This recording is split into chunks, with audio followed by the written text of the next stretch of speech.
Pronto, então oficialmente sejam todos bem-vindos. Eu queria agradecer primeiro a todos os presentes e queria agradecer a todos vocês que aceitaram o meu convite, né? O doutor Coriolano, a doutora Leila, o Marcelo, um prazer estar aqui com vocês. Coriolano eu conheço há muito tempo, Marcelo conheço de nome, mas tendo um contato mais direto agora, né, Marcelo?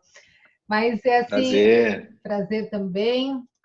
A Leila também muito querida, e a gente tem um assunto aí bem instigante, bem, eu acho que interessante de abordar, mas que, na verdade, a gente vê muitas discussões sobre a prática da LGPD, mas não necessariamente falando sobre a autoridade nacional, né? Mas eu vou apresentar rapidamente o Marcelo Bus, ele é diretor-presidente do Instituto Nacional, né, de Tecnologia, do ITI, Dr. Coriolano, presidente da Comissão de Direito Digital da UAB de São Paulo, Butantã, presidente da Digital Law Academy. E, na verdade, eu inverti, porque eu tinha que ter apresentado primeiro a doutora Leila, peço desculpas. A doutora Leila Tchevchuk, desembargadora federal do TRT2. Então, mais uma vez, eu agradeço a presença de todos. Só para a gente fazer uma abertura, então, falando da questão da autoridade nacional, a gente sabe que na LGPD, o artigo 55A traz que fica criada, né, a autoridade nacional, assegura também a autonomia técnica e decisória da própria autoridade nacional, e na sequência ela traz, obviamente, aí no 55J, se não me engano, as competências, né, o que compete à autoridade nacional. E a gente tem desde zelar pela proteção de dados pessoais, a questão de fiscalização, a receber as petições das quais o titular terá direito, né, o peticionamento do próprio titular. Um dos pontos principais também, que é promover para a população o conhecimento, que aí entra também a questão da educação, eu acho que o doutor Coriolano também vai falar em relação a essas questões, né? Envolve também o lado de pesquisa, de trazer sempre as questões atualizadas, voltadas tanto do nosso país como do exterior, né? Entre outras questões, porque senão vou ficar só eu falando aqui, mas eu quero passar a palavra para os nossos convidados. Mas nesse cenário todo, né, nesse contexto todo, eu vou abrir, vou deixar aberto para vocês se colocarem, trazerem as questões que vocês têm sobre a autoridade nacional, mas vocês veem a autoridade nacional como uma agência de autorregulamentação, né? Como equilibrar as questões básicas que eu vou deixar para vocês, como equilibrar inovação e proteção de dados pessoais, e principalmente a questão que é o tema da nossa discussão hoje, né? O modelo regulatório misto da autoridade nacional. Seria essa a solução? Qual que seria o melhor caminho? Eu acho que a abertura agora é para a nossa discussão, então, em relação a esses temas, entre outros que vocês possam trazer para nós. Passar a palavra... Se me permitir sugerir, escrita, a Leila tem uma introdução eu ia falar. Interessante para falar sobre isso. Eu ia passar para a doutora Leila fazer a abertura. Pois não. Boa noite a todos os que estão participando desse evento. Agradeço imensamente o convite. Boa noite, doutora Cristina. Boa noite, doutor Marcelo. Boa noite, doutor Coriolano. É um prazer enorme poder participar desse evento. Agradeço, então, mais uma vez o convite. Na verdade, acho que, talvez, a título introdutório, devamos trazer algumas informações conhecidas de todos, mas podemos iniciar o debate dessa forma.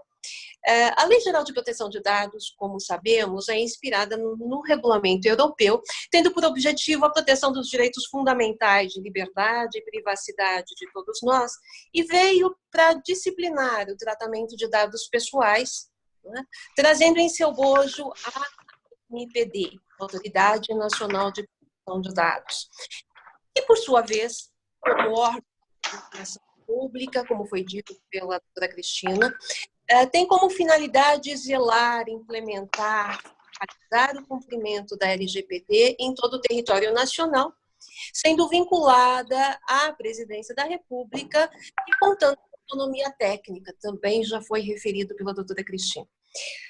Quanto à necessidade da ANPD, eu diria ser irretorquível. Eu entendo que a sua criação é essencial, não é, para a efetiva aplicação das normas de privacidade e proteção de dados, até porque a LGPD é, como também sabemos, uma norma principiológica, sendo necessário, então, um órgão que estabeleça bases e diretrizes ao seu cumprimento.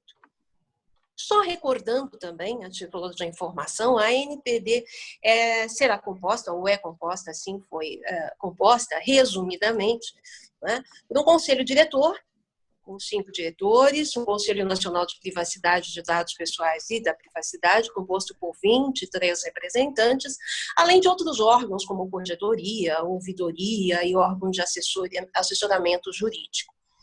É uma questão sobre a qual devemos refletir, né? É essa que diz com o funcionamento da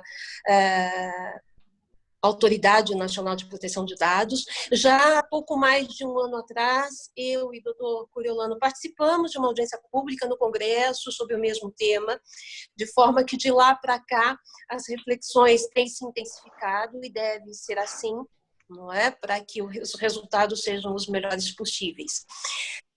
Eu diria, inicialmente, que é preciso reconhecer que o Brasil não tem uma cultura de proteção de dados, não é? De tal sorte que, com vistas a isso, se faz necessário, do meu ponto de vista, que se implemente essa cultura, não é? De forma que a ANPD se dedique, ao menos inicialmente, não é, a isso, a implementar medidas de orientação, de educação, de prevenção. Afinal, a educação e a criação da cultura pedem, evidentemente, a punição.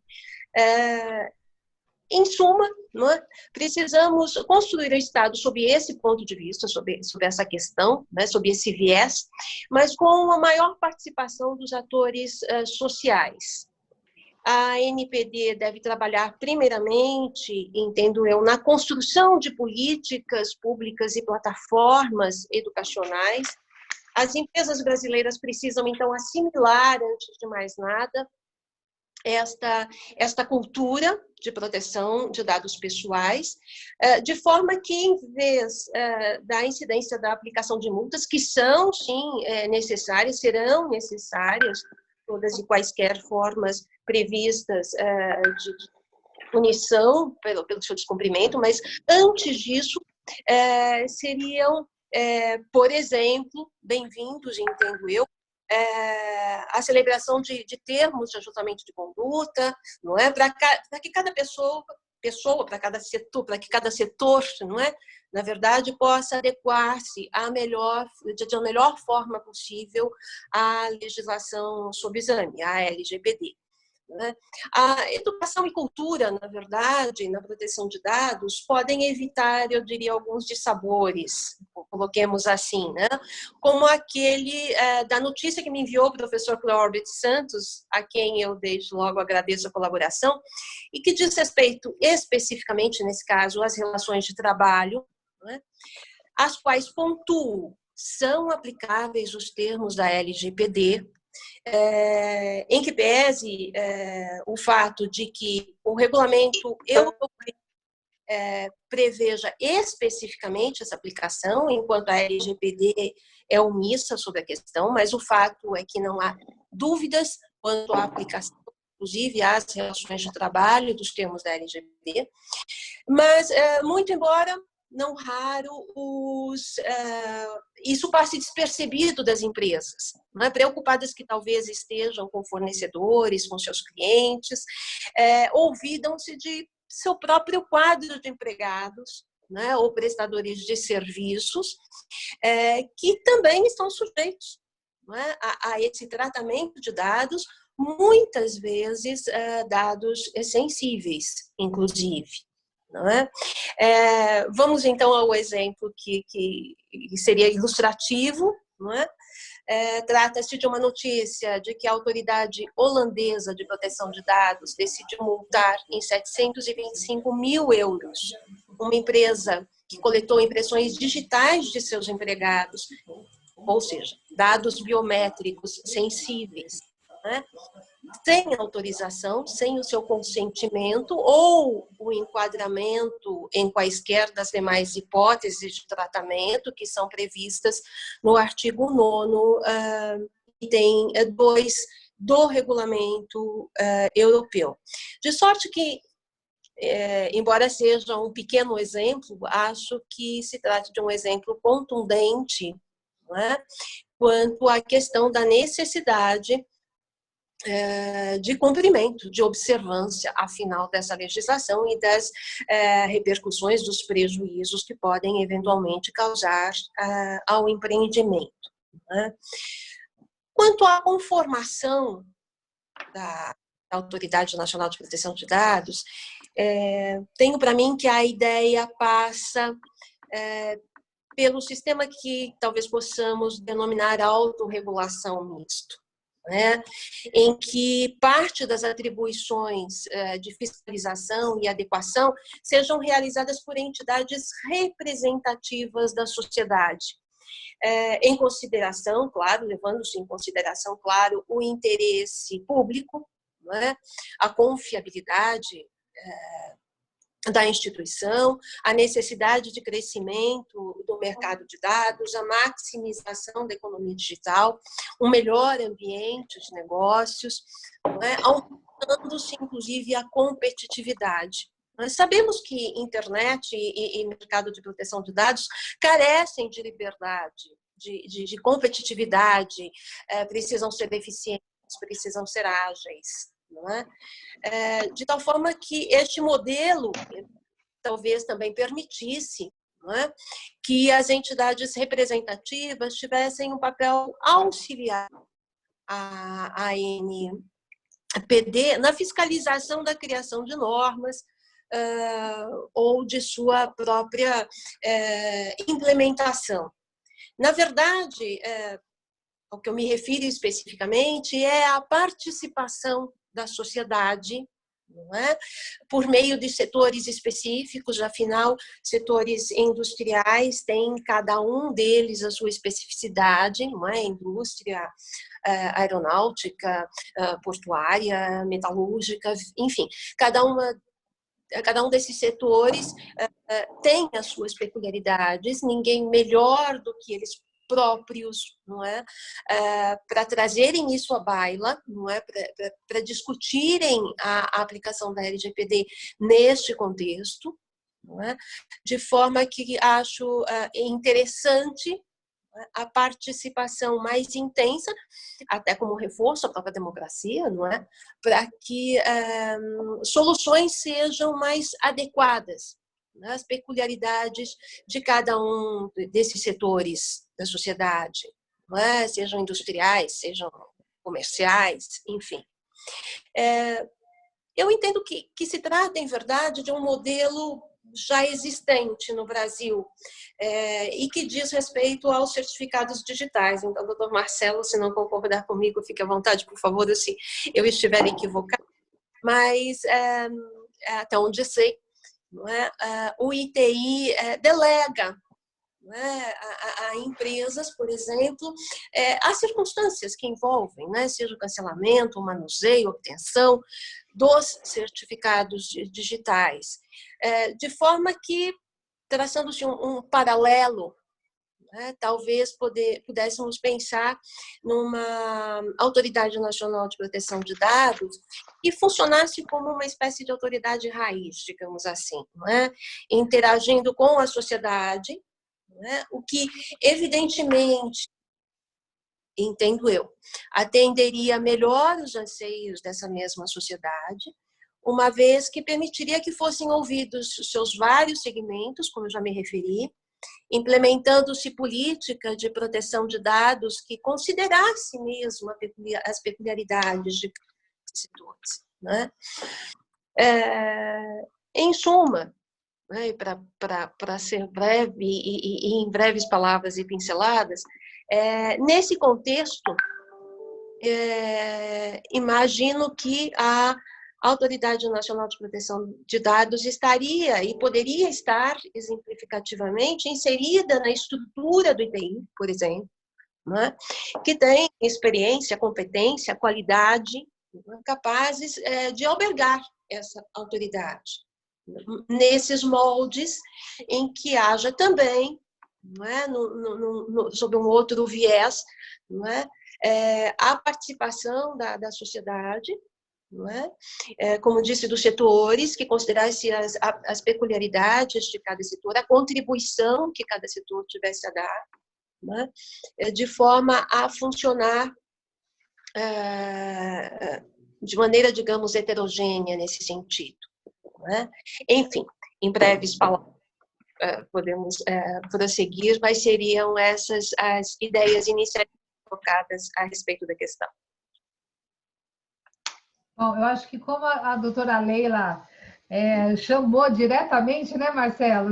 Citando aí como exemplo a própria estrutura da questão do ITI e da certificação, na verdade, dos certificados digitais. Eu vou passar a palavra, então, Coronando, se você me permite, a palavra direto aqui para o Marcelo, tá bom? Excelente, doutor Marcelo. Boa noite, senhoras e senhores. Boa noite, Leila Corioliano e todo mundo que está nos atendendo. Obrigado pelo convite por participar desse não vou chamar de debate, não, acho que, pelo que eu estou entendendo, nós teremos um embate, e não um debate, porque nós estamos convergindo nas ideias e nos conceitos. E eu defendo muito do que a doutora Leila comentou, corroboro 100% com o que ela coloca e talvez me permita, em outras palavras, dizer praticamente o mesmo que ela colocou. Antes de iniciar minha linha de raciocínio, eu gostaria de colocar que a legislação que institui a NPD, ela é muito interessante, que ela é específica em instituir não uma agência, e sim uma autoridade.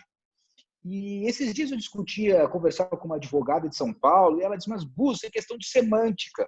Eu disse para ela, olha, doutora, não é só semântica nesse aspecto, porque nós não estamos tratando de nós termos um órgão, a lei não está instaurando, não está criando um órgão com autonomia administrativa e financeira. A lei está falando em uma autoridade diretamente vinculada à presidência da República e utilizando-se da infraestrutura da Casa Civil. E ela sequer fala em ser uma administração indireta, em ser uma autarquia de qualquer espécie. Então, isso é importante nós colocarmos, porque essa legislação aprovada pelo Congresso Nacional, creio eu, nesse aspecto, pode nos trazer um pouquinho de dificuldades em relacionamento internacional da questão da NPD, uma vez de que os regramentos, vamos chamar assim de boas práticas dessa nova corrente da ciência, que é a proteção de dados, é que eu posso elevar a uma corrente específica de ciência, assim, né, a proteção de dados a este ponto, ela pode nos trazer essa pequena dificuldade. Eu sempre faço uma figura de linguagem de que a LGPD, como muito bem colocou a doutora Leila, de ser uma lei principiológica, eu trago isso para um jargão talvez não jurista, que se trata de uma lei iceberg, onde a gente enxerga na LGPD a pontinha do iceberg. Porém, embaixo dela vem realmente o estofo regulamentar, que vai dizer realmente para que a Lei Geral de Proteção de Dados e a Autoridade Nacional de Proteção de Dados, e como que nós vamos conviver com essa nova realidade. E esse 90% que está submerso, na verdade, ele é inexistente. E isso é muito preocupante, porque nós não temos sequer grande tempo de experiência para nos espelharmos em outras sociedades. Nós não podemos assumir que a GDPR e a autoridade europeia ela está em sua plenitude e que tem todos os erros e acertos para que a gente possa olhar para lá e se espelhar. Evidente, a gente se espelha neles, mas não há um tempo suficiente de vida dessa temática para que a gente possa ter uma plenitude em tomar decisões só se espelhando por lá. E, evidentemente, a nossa realidade brasileira é muito distinta e nós temos aqui um país altamente judicializado, o que é uma outra linha de raciocínio que talvez eu faça numa segunda intervenção minha aqui, se houver tempo e disponibilidade. Então, tendo isso colocado, eu sempre defendi que nós tivéssemos na LGPD o que eu tenho chamado, também não é um termo jurídico, mas um vacatio operandi. Não o vacatio legis que veio da medida provisória recente, um vacatio operandi. Por quê? O que seria isso? Né? Eu desconheço esse termo, se ele efetivamente existe. Mas seria a Lei Geral de Proteção de Dados com a sua vigência exatamente conforme regulamentada até aqui, mas a Autoridade Nacional de Proteção de Dados, assim que constituída, ela rumasse para somente TACs, termos de ajuste de condutas, na primeira evidência de alguma falha, de algum erro. Claro, havendo reincidência, aí sim, aí você teria que avançar para outra atividade. Mas estabelecer um prazo dentro da própria NPD de 12 meses, 18 meses, 24 meses, que eu acredito que deveria ser 24 meses, tamanha complexidade de que nós temos, onde a Autoridade Nacional de Proteção de Dados ela se preocupa muito mais em criar esses 90% de regulamentações do que efetivamente implementar e correr o risco de legislar sobre causas, sobre questões práticas. Porque isso que deve acontecer na nossa realidade. O risco é muito grande. Acontece um problema, esse problema é novo, ele não existia antes, e aí se cria uma regra para culpar aquele problema, para responsabilizar aquele problema. Isso é muito arriscado, no meu entender. Nós não temos tempo suficiente de massa crítica formada, reunida. A autoridade não está pronta para que nós possamos regulamentar todas as nuances advindas da LGPD.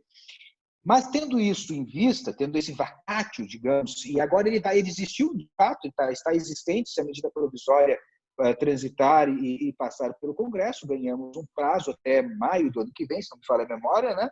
E o que acontece? A gente tem que aproveitar esse período, então, para constituir a Autoridade Nacional de Proteção de Dados, que, infelizmente, será nesse formato que está proposto. Acho que as nossas ideias, elas, no meu entender, são muito positivas. E quais são as outras 3 situações que eu colocaria na Autoridade Nacional de Proteção de Dados? A segunda delas é o nosso conselho, o conselho de 21 membros da sociedade civil, muito bem distribuído, um conselho muito robusto, grande. Né? Isso quer dizer que há poucas salas para reunir todos esses conselheiros, né? Numa mesa com tantas cadeiras em forma de U, de O, enfim, quase impossível você ter uma mesa circular para reunir um fórum tão grande, mais de 5 diretores e assessores, etc. e tal. Então, esse conselho, me parece que nós estamos perdendo uma oportunidade de transformá-lo em comitê gestor. Qual a diferença? Porque o conselho ele vai aconselhar, mas ele não vai ter poder decisório, sequer fiscalizatório em cima da própria ANPD. Ele não tem esse poder. Então, quem fiscaliza a ANPD? Claro, nós temos todos os organismos, TCU, Advocacia Geral da União, tem todos esses Ministério Público, que evidentemente se tem. Mas me parece que falta um ente terceiro dentro dessa estrutura da Lei Geral de Proteção de Dados para fiscalizar a ação direta dos próprios, a ação e a função e a execução, a eficiência e eficácia da própria NPD. E esse comitê gestor poderia desempenhar, esse conselho transformado em comitê gestor, poderia desempenhar esta função, além da função de regulamentar a LGPD. Porque nós vamos colocar muita responsabilidade em torno de 5 diretores colegiados, enquanto nós vamos ter 21 conselheiros com uma massa crítica provavelmente muito aguçada e muito aprimorada, que poderiam estar referendando e aprovando as normativas propostas pelo corpo diretivo. Então, onde a NPD, os diretores, cumpririam um papel de secretário executivo desse comitê gestor, mas deixa o comitê referendar se vamos para esse caminho ou para aquele caminho, porque ele é um conselho muito polivalente, com 21 representantes. Acho que isso seria um ganho muito forte, porque nós teríamos a sociedade brasileira regulamentando a sua própria proteção de dados, e é interessante porque eu sempre digo que o que está na base, no âmago da LGPD, é você empoderar a pessoa das suas informações. E, através desses representantes da sociedade, seria interessante porque regrariam a forma como esse poder, esse empoderamento poderia ser feito. A terceira situação que eu faria é transformar as associações, entidades, pegar uma Fiesp, um Sebrae, um CNC, CNI, enfim, associações que reúnam várias empresas, classes, indústrias, e credenciá-las como entes fiscalizadoras da LGPD, exatamente no modelo que nós temos na ICP Brasil, onde nós temos a autoridade certificadora raiz, o ITI, credenciando autoridades certificadoras que fazem o papel de emissão de certificado digital. Então, nós teríamos uma autoridade nacional com os diretores, cuidando das rotinas administrativas e estudando e propondo regulamentações, um conselho definindo quais regulamentações iria e a própria sociedade fiscalizando as suas ações. Por que isso? Você facilita, torna a NPD leve, você tem a NPD fiscalizando estas entidades e não necessariamente a ponta lá de baixo, porque se houver muitas ocorrências, quais serão as prioridades da NPD? As empresas maiores, as empresas menores, os maiores vazamentos, os menores vazamentos, os de São Paulo, os do Rio, os da indústria de pneu, da indústria de farmácia. Quais serão as prioridades? Então, essas prioridades poderiam ser pulverizadas em entidades que cumpririam regramentos muito severos, que seriam auditadas, fiscalizadas, e teriam que respeitar regramentos definidos propostos pelo NPD, regulamentados pelo um tal comitê gestor, que é o Conselho de 21, e essas entidades desenvolveriam, então, o seu poder de fiscalização e auditoria de toda a LGPD. E deixa que o empresário opte. Se ele quer ser fiscalizado, ele faz um opt-in. Ele escolhe se ele quer ser fiscalizado pela associação comercial da cidade, pela associação da indústria, pela federação, pelos entes, todos os entes que estão lá, aqui, da qual ela tem vínculo, que ela pode ter vínculo, pelo sindicato, ela se credencia, ela se faz uma opção de onde quer ser fiscalizada e por lá ela é fiscalizada. No caso dela não fazer opção, então a Autoridade Nacional de Proteção de Dados delegaria essa função de fiscalizar a um dos seus entes mais próximos correlatos daquela indústria, daquela atividade comercial que foi vítima de uma ocorrência. E, por último, das minhas 4 ideias, que eu gostaria muito que nós pudéssemos ter um modelo assim, é pegar um dos 5 diretores da NPD e dar a ele a missão, a função de criar uma universidade corporativa, onde as suas funções seriam exclusivamente difundir o conhecimento uníssono da NPD, oficial da NPD, no Brasil inteiro, ficando responsável por cursos, palestras e difundir esse conhecimento para que a gente tenha a nossa sociedade com um entendimento oficial da interpretação da lei, das regras e regulamentações todas que estarão por vir aí nos próximos meses.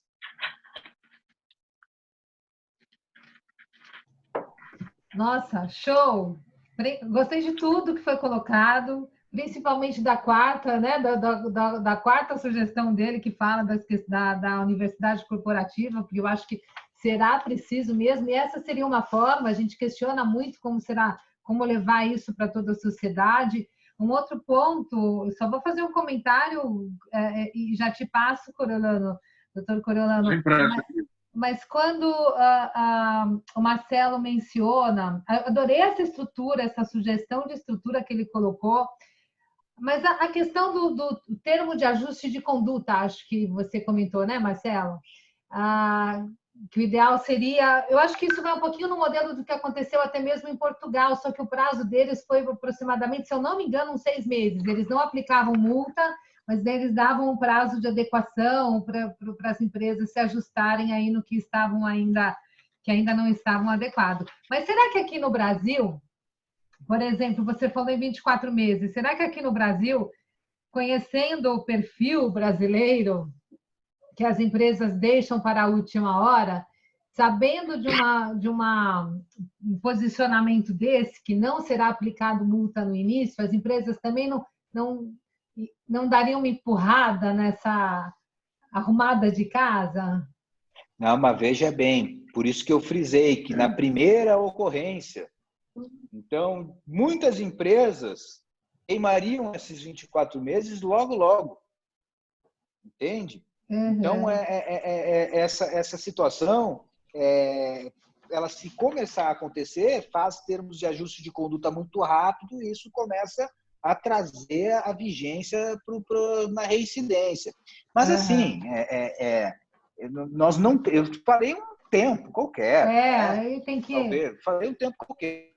Eu sou bonzinho demais, na verdade. Eu acho que nós podemos ir com calma. Mas 6 meses acho pouco demais, acho pouco também. Porque a nossa realidade brasileira é muito diferente da portuguesa, né? São realidades muito distintas. O Portugal é um país pequeniníssimo, né? Ali do tamanho do Rio de Janeiro, Espírito Santo, enfim, não sei exatamente. Mas é um país pequeno, nós estamos um país de realidades continentais, até isso se espalhar. Mas fecha com menos tempo, não tem problema. Coriolano, a palavra é sua.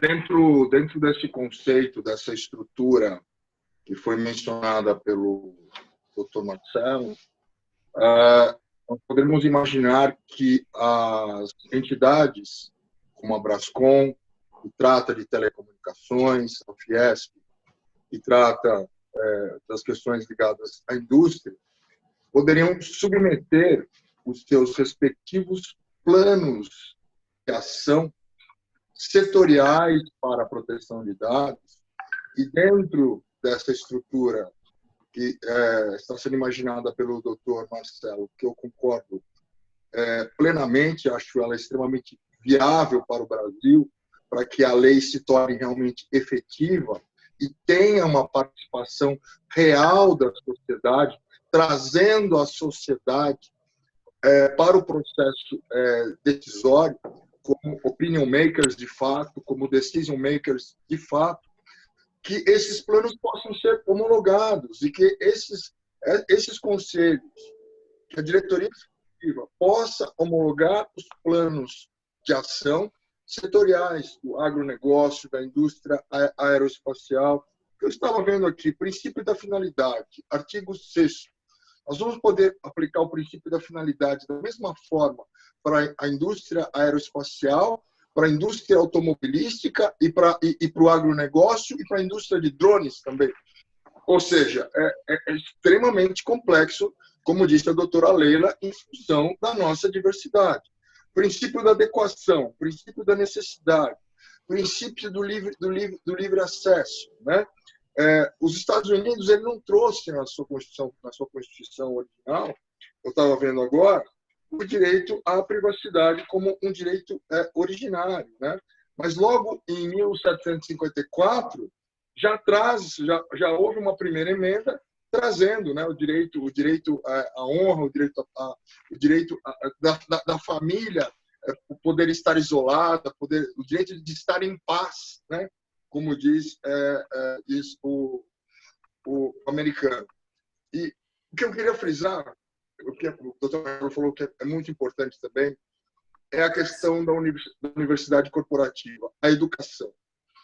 Se nós não tivermos educação digital, nós não tivermos a propagação de uma cultura da segurança da informação, proporcionando às empresas a capacidade técnica de detectar dentro do seu ambiente corporativo, que ela adotou todos os mecanismos no sentido de se evitar um vazamento de dados.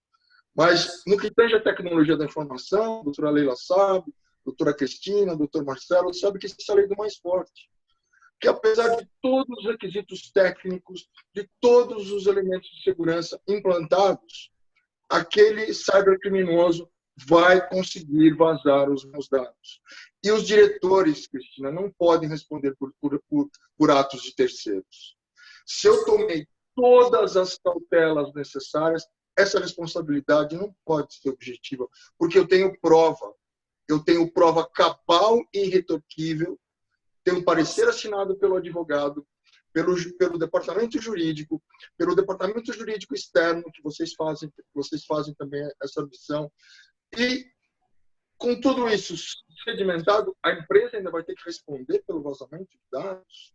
Ela tem a cultura da segurança da informação, ou seja, a sociedade trabalhando de forma conjunta com o governo, e assim nos Estados Unidos. Eu estava conversando com o Dr. Sobral, que foi representar o Brasil em algumas conferências da Interpol, sentam na mesma mesa todos os órgãos decisores. Sociedade civil senta frente a frente com os governantes, com os decisores, para que as decisões possam ser tomadas de forma conjunta. E o Dr. Sobral sempre trazia nas nossas reuniões, na Comissão de Direito Digital, que nós, brasileiros, precisaríamos muito adotar esse sistema americano de colocarmos sociedade civil e o governo de forma transparente na mesa de decisão. Educação digital. Concordo também. Você sabe que eu defendo essa bandeira há muitos anos, né, Coriolano? A educação digital. Eu sou até um aprendiz, eu sou seu aprendiz. Você, a pessoa que primeiro levantou essa bandeira na UAB São Paulo, e foi a primeira comissão, né, de educação digital, foi você que formou. Exatamente. Então, e essa premissa, a gente sempre falou em levar para a sociedade essa questão não só da ética, mas da cidadania digital, e agora, mais do que nunca, a gente sempre falou em segurança da informação, e segurança da informação envolve dados pessoais e dados pessoais sensíveis mais do que nunca, né? Aí, só para complementar... E a nossa reunião, Cris, desculpa te cortar, se torna quase até uma reunião do nosso grupo da Fiesp, né? Para que possamos tornar tudo isso realidade, nós poderíamos pensar, a partir de agora, nós quatro, criarmos um documento para submetermos aos nossos pares do nosso conselho da Fiesp, para que, se aprovado por decisão do nosso jurídico corporativo como um todo, né? Eu sou um dos diretores, tem o Dr. Honda, tem a doutora Luciana, tem os demais diretores da casa, tem o Decontec, os demais departamentos, o DESEG também vai ter que opinar sobre essa questão, e quem sabe esse projeto, né, que nós estamos comentando hoje, que é o meu projeto do meu doutorado de 2013, que é a autorregulação da internet, das questões relativas à internet no Brasil, a criação da ANARNET, né, na ocasião nós fizemos até esse exercício, para que nós possamos, se não houver objeção, claro, por parte do Dr. Marcelo também, de nós levarmos esse plano como um plano da Fiesp, como um plano desse grupo, para o governo, para o Congresso Nacional, para que a gente possa disseminar essa ideia, de fato, torná-la efetiva, né? Porque o Brasil precisa de efetividade nessa questão da NPD. Com certeza, acho que estamos aqui, fica aqui a semente plantada para a gente levar isso adiante, né? Perfeito. Eu queria só contribuir na questão, Coriolano, quando você comentou da responsabilidade, no meu entendimento, pela LGPD, se ficar comprovado, se a empresa, controlador no caso, né? Estamos falando de controlador e operador, mas se conseguir comprovar que realmente foi causado por terceiros e que o controlador fez tudo que podia ter sido feito, que estava a seu alcance, ele sim teria essa questão, não teria responsabilidade objetiva, ele conseguiria se eximir nesse lado de responsabilidade. O grande desafio é justamente comprovar que ele estava em conformidade com a lei e comprovar que não foi uma falha advinda da sua área ali, né, do seu contexto, digamos assim. E tudo isso depende do quê? De prova eletrônica, porque não só de prova eletrônica, porque a gente sabe que a LGPD se aplica à informação independente de estar no meio eletrônico. Isso pode ser um papelzinho que está lá e alguém deixou em cima da mesa. Mas, enfim, pensar preventivamente todas as questões probatórias, né? Porque ele vai ter que comprovar que fez tudo, que ele estava em conformidade, que ele fez tudo que podia ter sido feito ao seu alcance. Eu acho que esse é o maior desafio quando se fala aí na questão de responsabilidade. Mas eu acho aqueles que quiserem, que já estiverem nos ouvindo, eu criei esse documento, criamos esse expediente.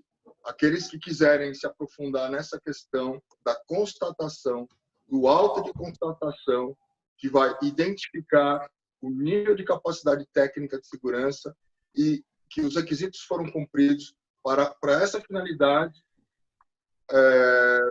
nós podemos discutir a respeito, porque existem documentos jurídicos hoje, que são apontados pela própria LGPD, que podem ser criados para justamente evitar esse impacto negativo para aqueles que estão cumprindo a legislação de forma cabal e retorno. E se me permite só uma observação, Cris, de fato, a considerar-se a responsabilidade objetiva, isso seria um desestímulo ao cumprimento da legislação, porque se a responsabilidade existirá independentemente dos cuidados ou da prova de que os cuidados efetivamente foram observados, não?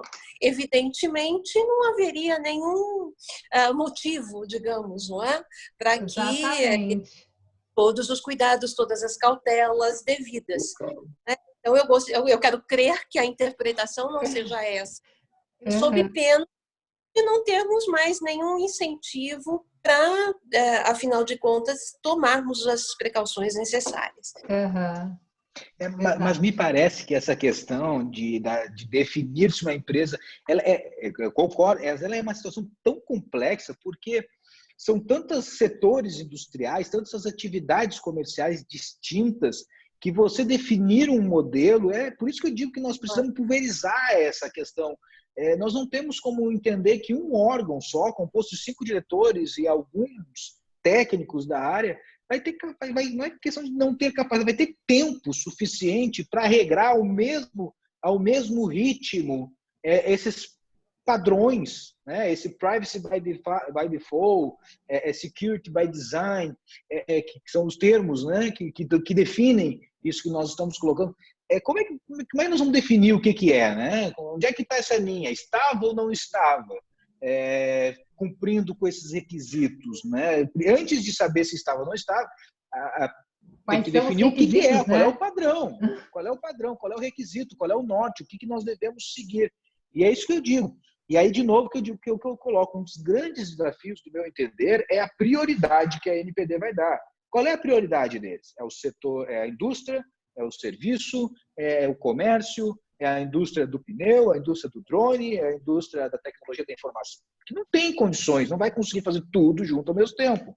Isso é um trabalho sem fim, não terá fim esse trabalho, né?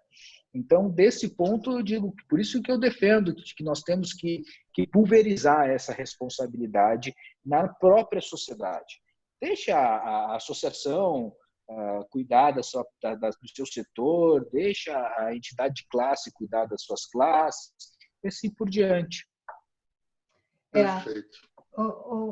Essa questão inclusive, mencionando do que o Marcelo está falando, se a gente pegar pequena e média empresa, eu vejo, é muito comum os pequenos, né, pequena e média empresa, se posicionar na seguinte situação: mas mesmo que tenha autoridade nacional, nós somos os últimos os quais eles vão fiscalizar, estarão preocupados com as empresas de grande porte, né? Mas e se tiver uma denúncia de um titular? Tem essa questão, ela pode não ter braço suficiente para fiscalizar todos, mas pode ter uma denúncia e pode. Então, a grande questão também é que, enquanto não temos uma regulamentação por parte da autoridade nacional, a lei vale como ela está, como ela se encontra nesse momento. E nesse momento, ela se aplica igual para todos. Né? Esse é um ponto muito importante nesse momento atual. E, Marcelo, me fala uma coisa, assim, vamos... Eu acho que podia até falar um pouquinho sobre isso, temos ainda aí 10 minutinhos, mas essa estrutura toda que você falou, quais que seriam os passos, por exemplo, como que surgiria a própria autoridade nacional, quando ela estiver efetivamente montada, isso surge dali, isso tem que ser uma mudança na lei? Vamos falar para o pessoal um pouquinho como chegar, como atingir esse cenário, né? Veja, nós estamos falando de uma ideia, não vou dizer utópica, mas que vem à tona um pouco atrasada, na bem da verdade, né? Porque a gente já tem tudo muito regulamentado. Se a medida provisória atual, que estabelece um prazo a mais, até ano que vem, até 2021, ela for aprovada, eu acredito que a gente ganha espaço para ano que vem soltar uma nova medida provisória regrando isso, ou, nesse inteirinho, o próprio Congresso fazer essas adequações. Porque eu estou falando de mudanças no coração da lei, né? Você transformar um conselho estrutural, em comitê é uma mudança muito forte, né? Você ter a situação de criar um vacátio, né? Ou botar esse dispositivo em lei de que só vai ter TACs durante um período, também tem que ter uma autorização, um comando legal. E mais do que isso, estabelecer a entidade que eu tenho chamado provisoriamente assim, a autoridade de compliance à LGPD, né, a autoridade de conformidade à LGPD, também tem que haver Na medida provisória 2.200 de 2001, que institui a infraestrutura de chaves públicas, o ITI, lá tem uma base de como isso é dado, esses comandos, o que compete, mas são capítulos dentro de uma lei, em que está diversos artigos dando comando. Olha, a autoridade compete a isso, o comitê gestor compete aquilo, a autoridade certificadora compete aquilo. Então, se separa isto muito bem. Tá? E eu me arrisco aqui, eu vou dar uma ideia, vou jogar uma ideia aqui, doutor Corolla, me ouvindo a última intervenção que você fez, você colocou que lá nos Estados Unidos sentam nas mesas todo mundo. Aqui na ICP Brasil, falo aqui como presidente do ITI, a gente faz isso. O comitê gestor é exatamente isso. Que tese, eu acredito que não esteja bem parametrizado, porque tem 7 membros do governo e 5 da sociedade civil. Eu acredito que isso deveria ser paritário, mas lá a gente tem um ambiente assim de muito debate. A sociedade civil participa, pode propor, nega, veta, inclusive. E, claro, o governo acaba tendo maioria, mas ela é partícipe dessa decisão. Ela institui, ela faz alterações, participa, senta da mesa. Eu estava lendo aqui, fazendo uma rápida pesquisa, nós temos no Brasil a Lei 11.079 de 2004, que é a lei que estabelece as PPPs, as parcerias público-privadas. Só que é interessante, porque essa lei estabelece a PPP para licitação e contratação. Nós não temos uma PPP para regulamentação. Talvez faltaria esse colchão legislativo. Isso é algo que daqui a pouco esse grupo poderia propor, uma legislação base para que a gente tivesse dispositivos legais para que órgãos formassem as PPPs das regulamentações, parcerias público-privadas para regulamentar. Isso seria para fazer normas infralegais. Isso seria um modelo da qual eu defendo a sociedade, uma democracia plena, né? A sociedade participando e colaborando. Exatamente. Muito bem colocado, doutor Marcelo. Eu acho que o viés é justamente esse. Nós estávamos juntos no Congresso da USP, no Congresso Internacional, e levantou a mão dos palestrantes e disse, mas muito do que a NPD virá a fazer, o ITI já faz.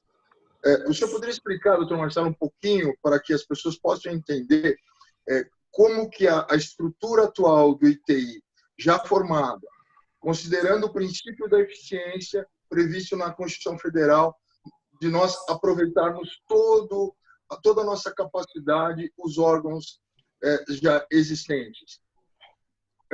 Você poderia explicar um pouquinho para o nosso ouvinte? Claro. Em que medida o ITI já realiza muitas das funções que a NPD virá realizar? O que ocorre, né? O órgão, pelo menos na minha leitura, o órgão no Brasil mais parecido com o que a lei diz que a NPD tem que ser é o ITI. Sim. Das 21 ou 24, estava procurando aqui na minha apresentação, aqui eu não encontrei, mas das 21 ou das 24 funções que a lei estabelece da NPD, 19 são análogas ao que o ITI faz. Tá? É 19.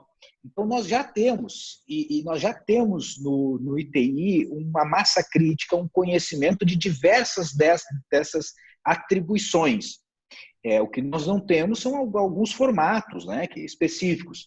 Mas se nós tivéssemos hoje que embarcar, digamos que houvesse um comando legal, porque é interessante que a lei cria um órgão não na administração indireta por causa no meu entender, de um rito legislativo errado. Que a NPD foi criada no final do governo, né, e ali não poderia se criar uma nova... a lei foi de iniciativa do Poder Legislativo, né?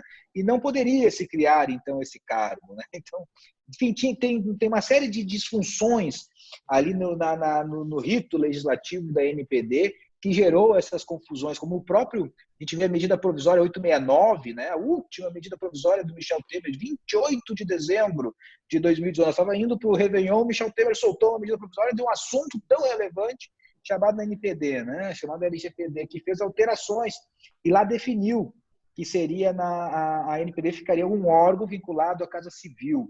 E aí a gente não tem, então, essa função de administração indireta, mas ela tem, esse órgão terá 21, 24 atribuições, dessas 18 ou 19, o número exato agora não tem, são exatamente as que o ITI contempla e faz no seu dia a dia. Regulamentar, fiscalizar, todas essas situações. E o ITI, por ser já uma autarquia e também vinculada à presidência da República, e também por ter uma situação muito interessante, aí essa não está na lei, não está na regra, mas assim como a NPD está para toda a nossa sociedade, o ITI, enquanto agência executiva da infraestrutura de chaves públicas, também está para toda a sociedade e governo. Porque a ICP Brasil, o certificado digital, ele não é destinado para uma aplicação. Ele é aberto para qualquer tipo de aplicação que precise, que queira fazer uso de um modelo de autenticação ou de assinatura de documentos digitais. Então, a gente já tem no core do ITI essa visão holística, né, de quando tomar uma decisão, olhar para o todo. A gente não toma decisões só para um foco, para uma situação. E isso também eu vejo que é muito, muito positivo à luz da LGPD e da NPD. E a gente teria um órgão da administração indireta, com autonomia administrativa e financeira, o que também é muito importante porque a gente não transforme a NPD num órgão arrecadatório. Né? Então, Marcelo, não sei se eu respondi. Marcelo, seria correto dizer, então, hoje que os advogados, a sociedade quer ver as coisas acontecer. Com uma breve mudança legislativa hoje, e o ITI passando a ser responsável pelas funções ou pela organização desse comitê,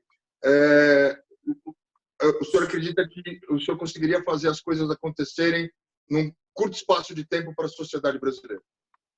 Dividindo o trabalho e a responsabilidade com a sociedade. Perfeito. Eu não acredito que... Olha, gente, são 15 ou 16... A Casa Civil é o coração do governo, lá passa tudo. Não, as decisões... A NPD precisar transitar essas decisões todas pela estrutura da presidência, vai ser muito maçante, gente. Vai ser muito maçante. Isso não é questão deste governo, do governo passado ou do futuro. Isso é uma questão de eterno. Mas o senhor conseguiria colocar essas entidades na mesa para fazer justamente essa regulamentação raiz dessa distribuição de responsabilidades. Que foi, em última análise, sem dúvida. Mas o que eu sugeri de início, ainda que muito breve. Exato. A gente já tem esse know-how, né? Eu encontrei aqui a apresentação. Vamos lá, o ITI já é uma autarquia, nós já temos autonomia administrativa e financeira, nós já estamos vinculados à presidência da República, nós já possuímos uma procuradoria e uma auditoria isso é importante. Nós temos uma procuradoria especializada, isso pode ser muito importante à luz para a NPD e para a LGPD. Nós já temos know-how da Lei 13.709, porque o que o certificado, o que a gente faz lá no ITI? É gestão de dados das pessoas, né? Identidade civil das pessoas. A gente costuma dizer que o ITI, enquanto órgão, tem que se adaptar à ICP Brasil. Agora, a ICP Brasil, enquanto infraestrutura, ela já é Privacy by Default e Privacy by Design. Então, a gente é totalmente compliance à LGPD. E está aqui o número exato. Dos 24 incisos de atribuições da NPD, 19 já são executadas pelo ITI. Então, claro, se houvesse essa adaptação, o ITI hoje não tem condições de absorver, nós precisaríamos ter. Robustecer, nós temos 2 diretorias, a NPD cresce, nós temos 3 com o diretor-presidente, ela vem com 5, só que a gente já tem auditoria interna, já tem procuradoria, já tem setor administrativo, que conseguiria absorver, já tem um setor de auditoria, fiscalização, auditoria, teria que se robustecer, evidentemente, já temos know-how de normatização, precisaria criar o conhecimento, adquirir o conhecimento da ANP, da LGPD, mas isso todo órgão, qualquer lugar, terá que se desenvolver. O que faltaria para o ITI é o que falta para todo mundo. A diferença é que as outras situações a gente já teria muito mais avançado. Sim. Seria totalmente passível disso acontecer. Perfeito, perfeito. Cris, então a gente percebe que para as coisas acontecerem nós temos um caminho aí extremamente viável, né? Porque os nossos clientes hoje cada vez mais perdidos, porque nós não temos uma NPD. O empresário ele se questiona muito justamente quando que a autoridade vai entrar em vigor, sendo que nós já temos um caminho já bem andado, né? Para que possamos fazer um aí modelo, né? um modelo muito bem formado, né? Uhum. E a equipe do Dr. Marcelo que já tem essa qualidade de interação com as entidades da sociedade civil, né? Justamente tomando decisões em conjunto. Então, é um órgão que já tem essa cultura de tomar decisões em conjunto com a sociedade, que é tudo que a NPD precisa para dar certo de fato. Uhum, com certeza. Só complementando, foi o que disse o doutor Codolano, exatamente, a questão que para mim parece ser o foco principal, pelo menos do meu ponto de vista, é essa possibilidade de participação da sociedade, não é? Ainda que de forma setorial, mas para isso também haveria esse preparo, não é? Com relação ao ITI.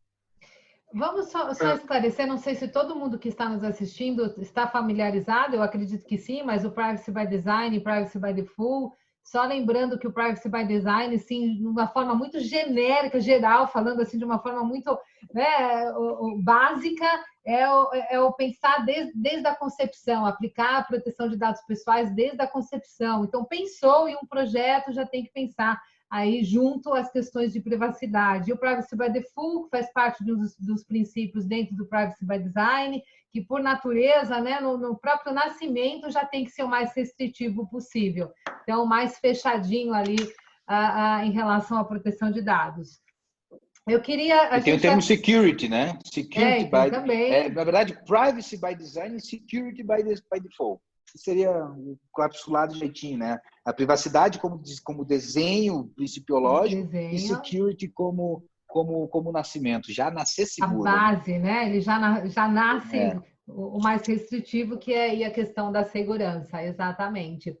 A gente já está chegando no nosso horário, vou passar palavras para vocês fazerem as considerações finais, mas eu queria antes, a doutora Leila, lá no comecinho a senhora mencionou um caso relacionado à GDPR, que eu acho que foi de utilização com os funcionários em relação à biometria, alguma coisa nesse sentido, né? Não ficou claro essa situação, a empresa não tinha se atentado às regras, houve uma aplicação de multa, podia comentar só um pouquinho mais sobre esse caso? Exatamente, até onde sei do caso, não é? A questão envolveu justamente esse fato da coleta de dados biométricos, né? Sem a observação de quaisquer das possibilidades de tratamento previstas em lei. Uma delas, o consentimento, por exemplo. Né? De tal forma que a inobservância de quaisquer das possibilidades de tratamento que são previstas no regulamento europeu gerou uma multa de 725 mil euros, né, para a empresa que, não tendo observado a legislação, infringiu, então, a lei. Né? E nesse caso, o nosso caso não será diferente, não é? Eu só pontuo, como pontuei, trouxe o caso de relações de trabalho, porque noto com muita frequência, todas as vezes em que profiro palestras, que converso com as pessoas, que os empresários, quando conhecem, porque há um grande número que desconhece, não é, a LGPD, mas aqueles que conhecem, não é, não se atentam, muitas vezes, para o fato de que os seus próprios colaboradores, os seus próprios empregados, lhes fornecem dados pessoais, muitas vezes sensíveis, e que estão tão sujeitos, não é, à legislação quanto quaisquer outros. Né? Inclusive pontuando-se também que podem ser físicos, não é? Fisicamente obtidos, não necessariamente dados online. Então, é interessante porque eu costumo dizer que normalmente os empresários pensam a LGPD de dentro para fora. Só para os clientes, para aplicação para os clientes, né? Exatamente, os clientes, os fornecedores, enfim, as outras empresas que eventualmente, né, tenham, mas mais dificilmente caem, não é, em si quanto à necessidade do cumprimento da legislação com seus próprios empregados. Né? E sem contar que isso ainda pode gerar, além das multas por infração à própria LGPD, mas podem gerar indenizações por danos morais. Exatamente. Né? São circunstâncias que se somam. Né? Lembrando que são questões independentes, né? O processo administrativo na LGPD, da Autoridade Nacional, o eventual processo civil e o processo trabalhista. Eu deixo aqui já o meu convite, doutora Leila, para a gente fazer um outro webinário, especificamente para falar das relações trabalhistas e LGPD. Eu gosto muito desse... Gosto de fazer. À sua disposição. Eu gosto muito desse tema. Queria lembrar que o CNJ também está regulando bastante essa questão da transparência dos dados e proteção de dados no âmbito do Poder Judiciário. Os colegas que quiserem consultar as resoluções 102 de 2009, a resolução número 151 de 2012, a resolução 215 de 2015 e, em especial, a resolução 215 de 2015 determina de forma obrigatória os tribunais disponibilizar informações públicas de forma precisa, clara e em linguagem de fácil compreensão. Ou seja, a autoridade, dentro desse modelo que nós estamos pensando, bem explicitado pelo doutor Marcelo Buzz, teria que ter uma interação direta, né, com os tribunais, com o Ministério Público, com a Advocacia Geral da União, porque todas essas entidades vão ter que se adaptar dentro do seu formato, né, preservado o sigilo de algumas informações, as questões do sigilo processual, etc., a formatos adequados, né, nos casos dos tribunais, para a prestação jurisdicional, no caso da Advocacia Geral da União, nos processos a qual representa o Estado e a União, e assim sucessivamente. Temos muito assunto pela frente, né? Recentemente tivemos agora a questão do Open Bank, que também converge diretamente com questões... Open Bank vai ser, olha, né? Podemos fazer um evento, podemos fazer uma discussão só sobre o Open Bank e convidarmos o pessoal do Nubank, né? Dos bancos digitais para fazerem parte, né, desse debate conosco, né? Bom, pessoal, vou passar para as nossas considerações finais para fazer o fechamento. Marcelo, doutor Marcelo, com você, então. Cris, obrigado pela mediação. Leila, doutora Leila e doutor Coriolano também, muito obrigado aos 3 doutores, né? Foi um imenso prazer estar aqui com vocês. E fica uma dica. Tem uma medida provisória tramitando no Congresso que pode sofrer uma série de emendas parlamentares. Obrigado pela oportunidade e estou à disposição para que a gente possa aprofundar esse conhecimento e trocar outras informações. Um abraço, gente. Obrigado. Com certeza. Muito obrigada. Doutora Leila? Só para dizer realmente do prazer de ter participado deste evento. Não é? Acho que as reflexões são sempre muito bem-vindas e quanto mais diversas, né, quanto maior a diversidade dessas opiniões, melhor. Não é? As críticas, as opiniões só engrandecem e me coloco à disposição também para o que se fizer necessário. Agradeço imensamente, boa noite a todos. Não é? Foi um prazer estar com vocês. Eu que agradeço mais uma vez. Doutor Coriolano? Cris, meu muito obrigado, um abraço, muitas saudades dos nossos debates. Doutora Leila, muito obrigado, sempre aprendo com Vossa Excelência todos os dias. Doutor Marcelo Buzz, eu sou seu fã, você sabe disso. Menos. Não, é verdade. Temos posições firmes, não concordamos com tudo, mas o principal, queremos um Brasil melhor. E nessa questão, principalmente